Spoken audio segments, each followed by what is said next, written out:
Hey team. About to head down to Piara Waters to meet Alex and Dr. Sue. There's a kangaroo that's been hanging around in the area for a couple of weeks, but up until now it's sort of been hanging around in some of the bush areas, but the last couple of days it's been venturing into people's front yards, and today it's been going onto roads, so it's now posing a real safety issue. So we're going to go down there, and Alex is down there now, and yeah, it is going onto roads, but he's been managed to contain it into sort of a small area, which is going to give us a better chance to rescue it. But it looks like it's been there for a long time, and it's obviously been displaced, and that's what's happening here in Perth. Is we're fragmenting all of this habitat in alarming rate, and these kangaroos that really live in mobs of several hundred are being funneled into these really small pockets of land, and they leave these tiny little areas left for these kangaroos to have to fend for themselves. And so we're starting to see this more and more, and for us at the Wildlife, we've attended more than 50 of these types of cases in the last 12 months alone, and that's a huge expense for us as a not-for-profit, but it's also stressful for these animals. And with kangaroos, it's really hard to get a good outcome when you've got an adult kangaroo that's stressed, trying to rehabilitate it, release back into the wild. And whilst we have some really good outcomes, we also sometimes get some really sad, heartbreaking outcomes, just because that's all we can do in these situations is capture them, euthanize them if they have injuries and we can't treat them, or we can try and relocate them to a nearby area. But the time to help these animals was 10 years ago.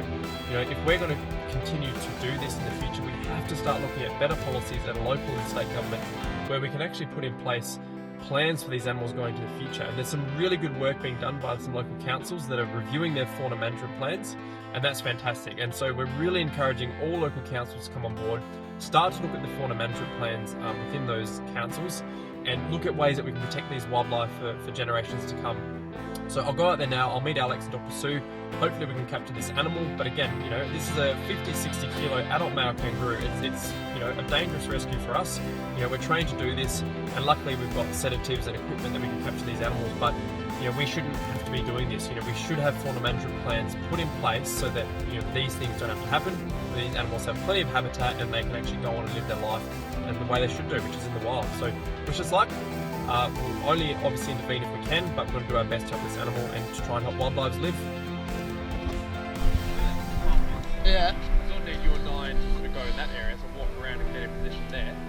It's a fair walk, mate. I need to drive around. I'll drive around then. Although we just drive up there and then walk down the side. So drive down to there and walk up there. It can't really go. I mean, it can go there, but it can't. It's going down into the Yeah. Alright, so you're wanting it just to prevent it from going that way? Ideally, we wanted to stop it going to this road. Yeah. We want to stop it going down that path. We want it down this ravine. Alright.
Alright guys, so you can see this kangaroo is how skinny he is. So we've been down here, a few of us, it's been hanging around Piara Waters, it's been going around roads, so it's been quite dangerous for motorists around here.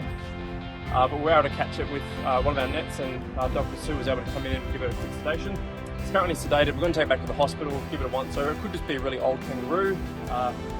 Could have parasites, we don't really know, but it's obviously not supposed to be this skinny, as you can see. And you can see, the tail. You can't really see it, but you can feel it. You can just feel all those bones, so it's really skinny. So we'll take it back to the hospital and see what we can do. But yeah, just thankful for the member of the public that bring it through.